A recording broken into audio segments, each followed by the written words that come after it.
es un continuo, no es como que de aquí para acá es uno y de aquí para acá es otro, sino que las células van cambiando y pues el tipo de mutaciones van cambiando. Si ven acá están como rojitas y amarillas y acá ya más moradas. Entonces esto va a depender de la zona en la del colon en la que se desarrolle. Y esto también, los factores de riesgo van a ser también diferentes. Si ven acá, la variedad clínica, pues el colon del lado derecho es más de mujeres, más en unos pólipos o lesiones se llaman cerradas, que no son como tal pólipos, y más tumores mucinosos, y tienen más inestabilidad microesqueletal y mutación de BRAF, que son cosas de tratamiento que vamos a ver posteriormente.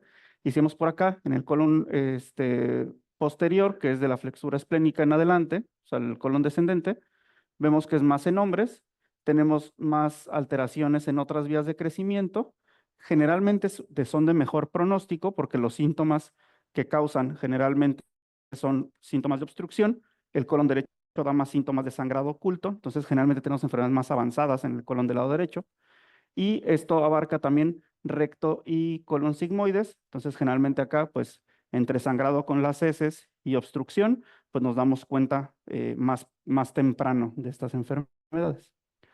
Y si vemos acá, hay factores que tenemos modificables y no modificables. Los no modificables serán pues nuestra herencia. Si tenemos familiares de menos de 50 años con cáncer de colon, pues estos serán factores de riesgo o síndromes de cáncer de colon.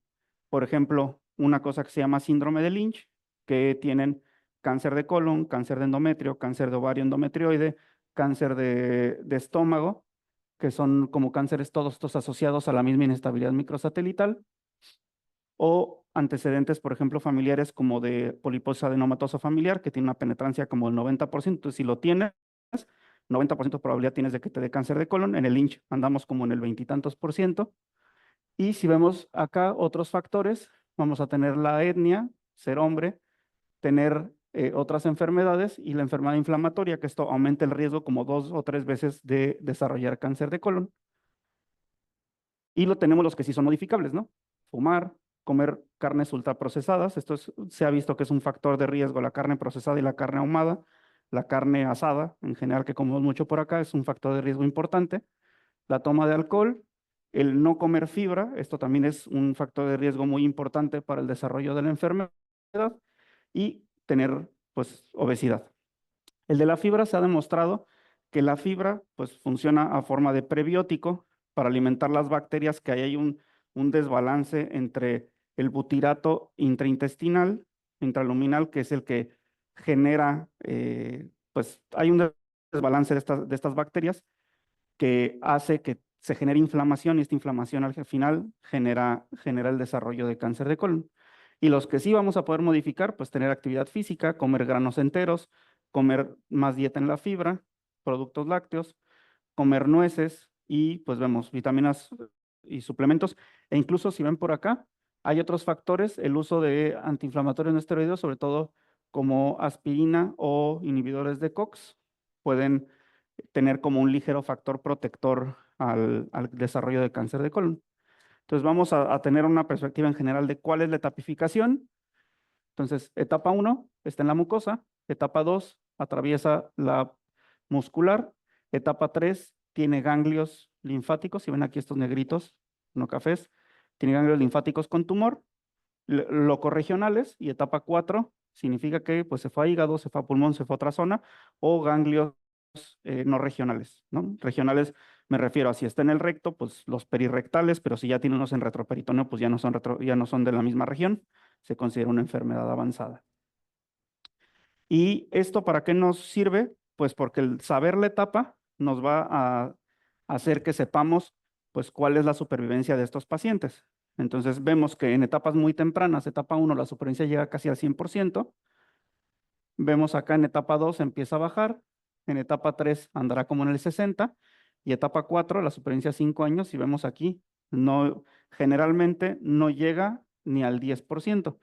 El sumado de todas las etapas anda como en el 60% a 5 años, y si no tenemos la etapificación, esto pues es ligeramente mayor que la etapa 4, pero pues realmente es una supervivencia muy mala. ¿Cómo vamos a determinar el tratamiento para estos pacientes, pues como se los explicó el doctor Maclovio, esto es con un equipo multidisciplinario. Esto quiere decir que no solo un médico va a tomar la decisión, sino que la tomamos entre los varios implicados. Va a depender en el sitio en el que esté el tumor. Si está en recto, involucramos a radioterapia. Si está, generalmente estamos oncología médica, cirugía oncológica o cirugía colorectal o de coloprocto. Tenemos aquí también endoscopistas y patólogos, ¿no? Que somos como el equipo con el que se toma la decisión. Y con esto vamos a saber, depende de la etapa, depende el sitio anatómico, depende de los síntomas y depende de las mutaciones que tenga, vamos a decidir cuál es el mejor tratamiento para nuestro paciente. Entonces, lo primero que tenemos que ver es el tratamiento de cirugía. Digo, yo no soy cirujano, pero tenemos un cierto conocimiento de cómo son los tipos de cirugías que le hacen al paciente para nosotros determinar si el paciente está bien operado. Hay cirugías mínimas. Entonces, la cirugía mínima para cáncer de colon es que el paciente no tenga márgenes con tumor. Generalmente se dice que son 5 centímetros de intestino de donde está el tumor hacia donde está el margen y una cosecha ganglionar mínima de 12 ganglios. ¿Esto por qué? Porque esto es pronóstico. Entonces, si tenemos menos ganglios, mayor probabilidad de que la enfermedad regrese, o sea, menos ganglios cosechados en el bloque del tumor. Si tenemos otras que lo veremos más adelante, la elevación del antígeno carcinoma, si debutó con obstrucción, si hay implantes de tumor alrededor, todo esto son factores pronósticos que le vamos sumando para que nos aumente la probabilidad de que la enfermedad regrese. Entonces, si vemos, si es un tumor del lado derecho, pues es una hemicolectomía derecha, aquí está el tumor, con todos estos ganglios. Entonces, como se va en bloque todo esto, pues ahí van la cosecha de los ganglios que les mencionaba. Si es un tumor, aquí está prácticamente en el recto inferior, pues es una proctosigmoidectomía. Si es un tumor en el sigmoides, pues es una proctosigmoidectomía.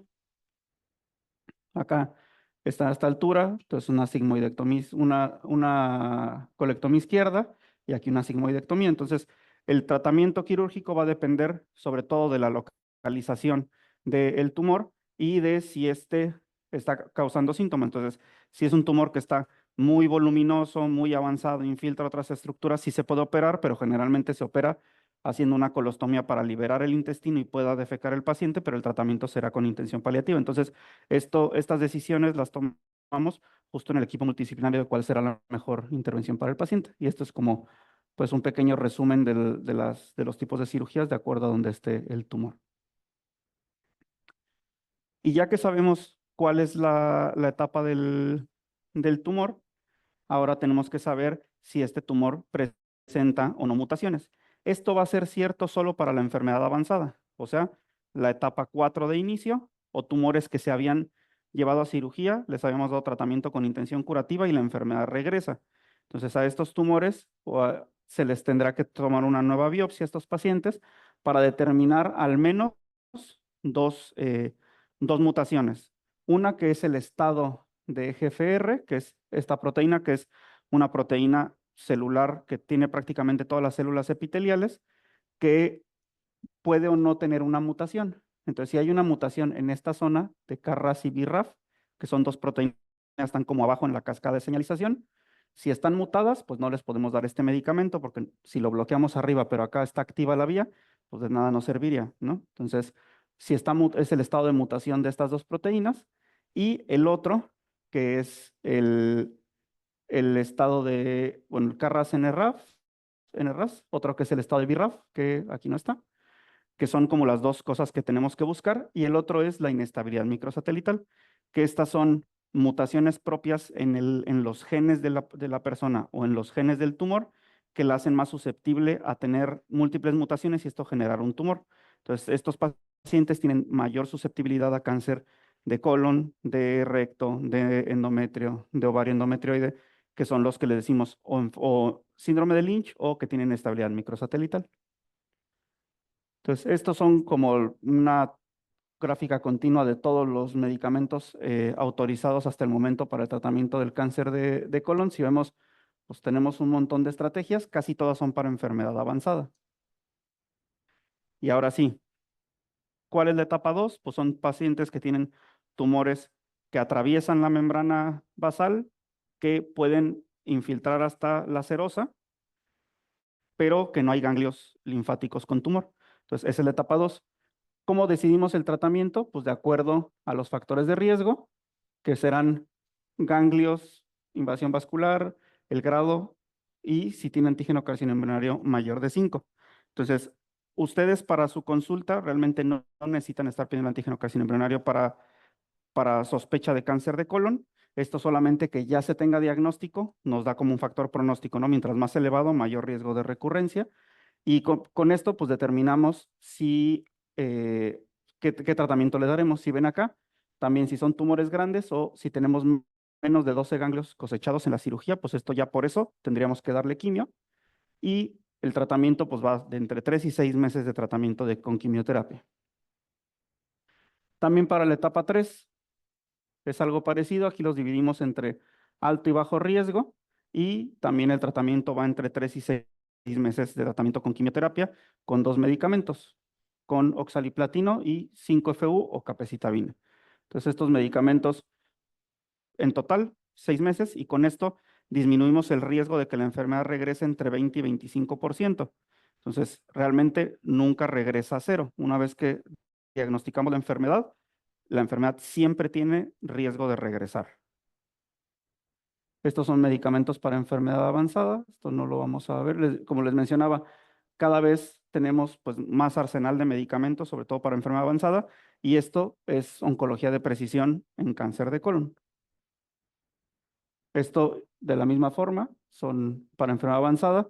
Vamos a tener aquí el tratamiento de acuerdo a cómo está el paciente, la edad del paciente, para los adultos mayores el estado funcional del paciente y el estado de las mutaciones. Si ven, si tienen mutaciones, pues el tratamiento es diferente. Entonces, si ven, esto se va complicando pues cada vez más en la toma de decisiones de acuerdo a qué tan avanzada está la enfermedad y si tenemos alguna de las mutaciones y si tenemos acceso a las drogas con las que podamos tratar a estos pacientes. Esto es enfermedad avanzada más. Y pues bueno, llegamos al punto en el que ustedes más información se tienen que llevar, la parte de tamizaje. Entonces, tenemos aquí que, bueno, está un poquito movido esto, pero un tamiz lo que quiere decir es un colador, básicamente. Entonces, hacer pasar algo por una criba que tenga hoyos grandes, más chiquitos, hasta el final quedarnos con un grupo pequeñito de pacientes. Entonces, ¿para qué nos tiene que servir un tamizaje? Pues tiene que ser un importante problema de salud pública. Entonces, colon lo es un problema importante de salud pública. Tiene que disminuir la morbilidad o la mortalidad el hacer estos estudios. Tiene que ser extrapolable, o sea que no puede ser con estudios ultra sofisticados en los que solamente tengan acceso en un lugar, sino que lo podemos llevar a nuestra práctica común. Tiene que ser sencillo, seguro y barato. Y obviamente va a tener inconvenientes, ¿no? Los falsos positivos y falsos negativos, o sea, pacientes que se diagnostiquen con enfermedad que en realidad no la tengan, o aquellos que nos digan no tienen la enfermedad y en realidad sí la tenían, sobre tratamiento de pacientes y la ansiedad que genera el estar repitiendo estos estudios, porque los estudios de tamizaje también tienen temporalidad, o sea, hay que estarlos repitiendo pues de manera seriada para poder agarrar al mayor número de pacientes. ¿Por qué? Esto es para una población abierta, entonces tenemos que hacer un montón de estudios para poder encontrar un solo enfermo. Entonces, ¿por qué es importante el hacer estos estudios y cómo los hacemos? Aquí tenemos la vía, que es la más común, del cómo se forma un tumor en el colon. Entonces, si vemos aquí, epitelio normal, se hace un chipotito, se hace un adenoma pequeño, un adenoma grande pediculado, luego un tumor in situ, luego aquí ya es una etapa 1, etapa 2 y así. Entonces, para que de aquí pase acá, generalmente le toma el tumor alrededor de 10 años. Entonces, es por esto que tenemos a los pacientes haciéndoles estudios para intentar buscar los tumores justo en esta etapa. Ese es el racional, cuando todavía no han progresado a un tumor maligno, cuando todavía los agarramos en etapa de pólipos o adenomas, ¿no? Entonces, es justo ese el racional de agarrar a estos pacientes y poderles hacer estos estudios. Si son positivos, quitar los pólipos y con esto pues estamos cortando aquí para que no siga progresando a formarse un cáncer de colon. Entonces, es por esto que los estudios que se hacen, generalmente la colonoscopia, es un estudio tanto de diagnóstico como de tratamiento de este tipo de lesiones y estamos con esto previniendo la progresión de estas lesiones a tumores invasivos. En su práctica, esto lo pueden hacer ustedes en su práctica habitual. Está, bueno, aquí abajo estaba la liga, pero lo pueden buscar así. Es la calculadora de riesgo de cáncer de colon del Instituto Nacional del Cáncer de Estados Unidos. Lo pueden buscar en su teléfono y se puede hacer bien sencillo en la consulta. Lo que nos va a pedir aquí es la demografía, o sea, si el paciente es hispano, es blanco, es negro, es latino, te pide ahí la demografía. De dieta te pide cuánto come de verdura, cuánto come de carnes. eh, no recuerdo qué otra cosa trae, pero trae como tres cosas. Historia médica es qué tantos antecedentes tiene de cáncer de colon en la familia, si el paciente ya se ha hecho una colonoscopia previamente en los últimos 10 años y si ha tomado, sobre todo, analgésicos no esteroideos en los últimos 30 días, porque esto puede cambiar el cómo se ve el estudio y la historia familiar, ¿no?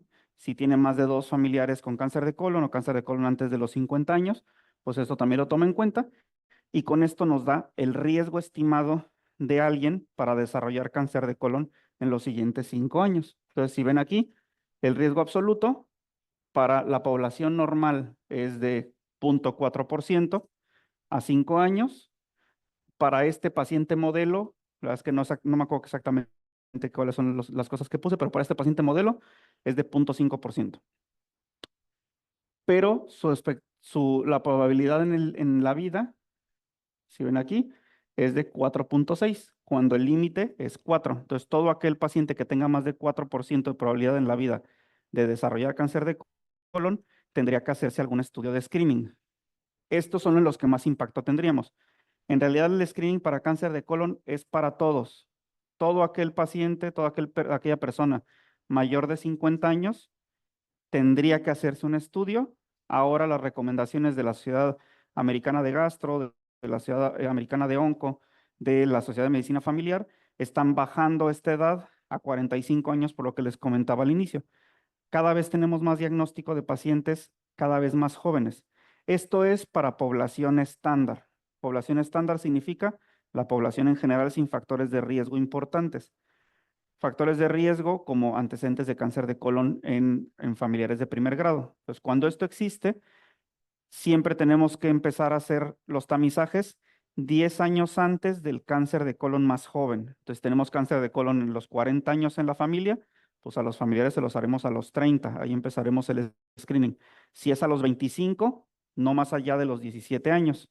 Esto, por ejemplo, hay hospitales en el país en los que tienen clínicas de cáncer hereditario, en los que tienen pacientes, como menciona el doctor Sicilia, que no es lo común, pero que tienen pacientes de cáncer de colon de 15 o 17 años, o que tienen familiares que tienen 2 o 3 generaciones con cáncer de colon, les hacen mutaciones, o sea, les piden un perfil de mutaciones en sangre y resulta que pues en la familia hay antecedentes de adenomatosis polipósica familiar y pues ese paciente a los 18 o 19 va a desarrollar cáncer de colon, entonces habrá que hacer intervenciones.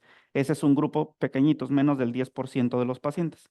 La población en general es la de el 90% cae dentro de esto, que es nuestra práctica habitual, ¿no? Entonces, esto lo pueden hacer en su consulta. Y si ven aquí, más de 4% es igual a alto riesgo. Esta calculadora está diseñada para pacientes de 50 años en adelante porque la indicación en menos de 50, o sea, empezando a los 45, la evidencia científica es poca, pero cada vez se está haciendo más estudios clínicos para tener más evidencia en estos pacientes y pues prácticamente es información clínica, no necesitamos nada más que la computadora y lo pueden ir señalando y la verdad es que es una buena herramienta.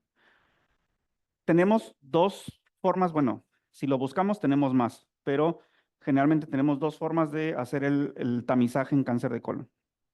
Una de ellas es las pruebas fecales y la otra es directamente con endoscopía. Esto va a ser de acuerdo a lo que tengamos a la mano. Entonces, hay una que son de doble round o otra que son de un solo round. Esto quiere decir que tantos es como un estudio de pre-screening, ¿no? El prescreening, si tenemos disponibles las pruebas fecales, generalmente tenemos pruebas de guayaco o pruebas inmunológicas fecales, pues nos dan la muestra y ahí se busca ADN tumoral y las otras que se busca sangre oculta, ¿no? Entonces tenemos estas dos que son eneses.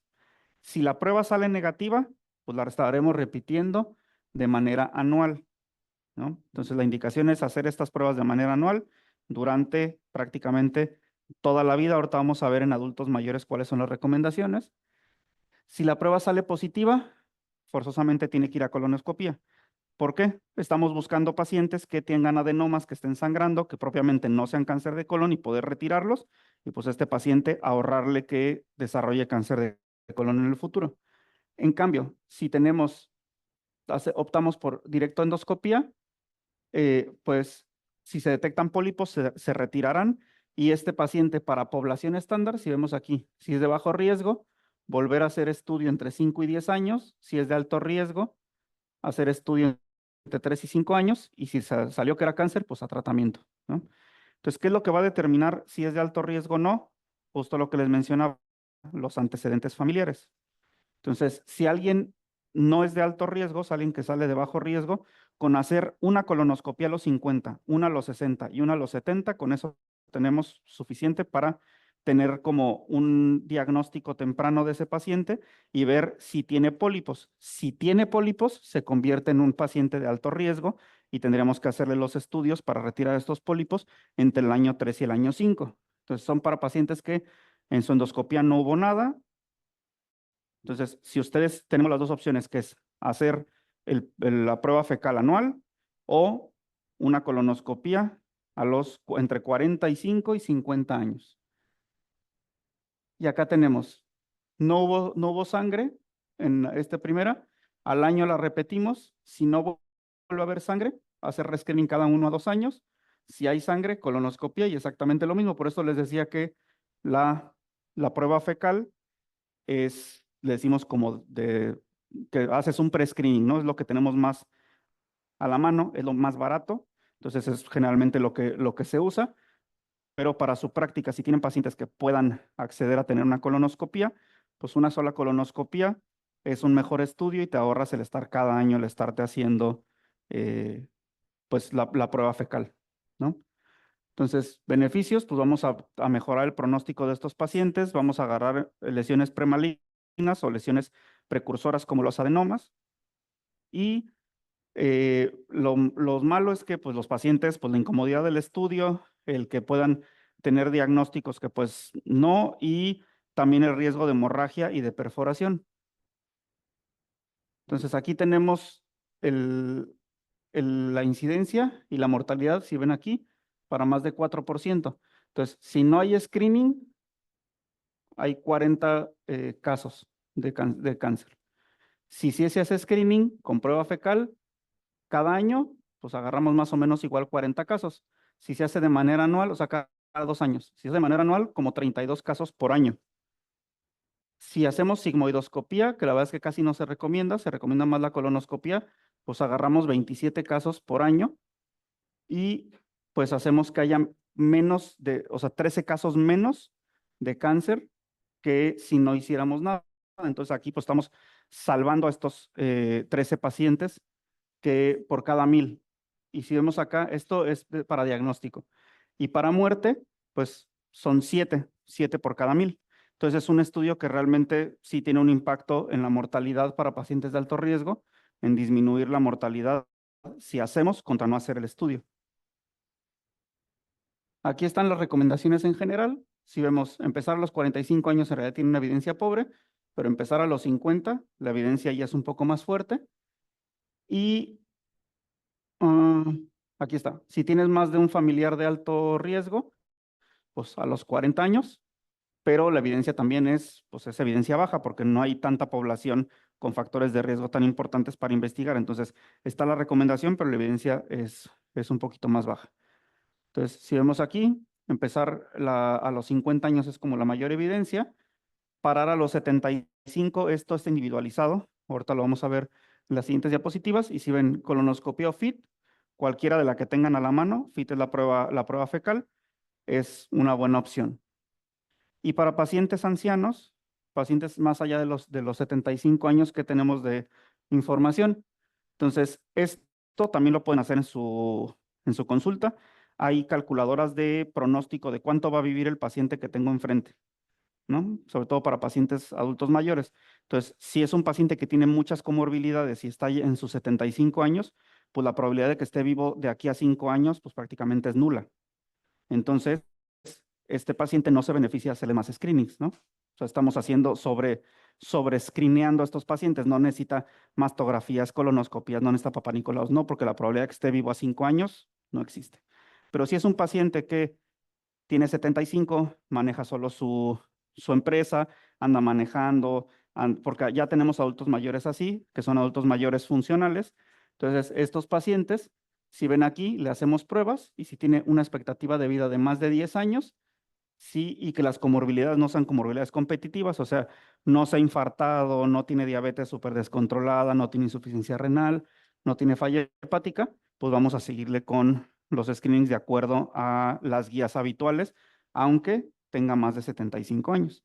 Entonces, esto cada vez lo vamos a ir individualizando. Entonces, para que se recuerden, pacientes que tengan una funcionalidad muy pobre o que tengan mortalidades competitivas muy importantes, pues estos pacientes ya no se benefician de continuar con ningún tipo de screening, pero si tiene más de 10 años de supervivencia, o sea, si tú le haces, pues esta señora tiene 75, llegó en tacones y Maya maneja su dinero y anda para todos lados, pues esta paciente sin duda podría beneficiarse de seguirle haciendo estos screenings. Aquí están las recomendaciones en general. Si ven aquí, todas las tenemos, es la de guayaco, la prueba inmunológica fecal, el test de ADN fecal y colonoscopía, que son como las más validadas, ¿no? La Colotac, la verdad es que nadie la hace, y la sigmoidoscopía, la verdad es que si ya vas a tener la incomodidad de que te hagan una colonoscopia, pues es preferible hacerla completa a solamente el primer tercio. Entonces, esto era lo que les mencionaba. Esto va a ser todo de acuerdo a la decisión junto con el paciente de hacia los 75 años paramos o continuaremos con este screening. Y este es un metaanálisis para que se lleven pues, la información más fina, un metaanálisis en el que pusieron a compararse prueba inmunológica fecal, guayaco o la colonoscopía. Y la verdad es que la colonoscopía es el mejor estudio, ¿no? Entonces, disminuye la mortalidad a 10 años, 73% la mortalidad cáncer específica. O sea, la mortalidad por cáncer de colon, los que se hacen colonoscopia contra los que no, se llega a reducir hasta 73% el riesgo de muerte por cáncer. Entonces, la verdad es que si tienen acceso a tener colonoscopías, sería el mejor estudio.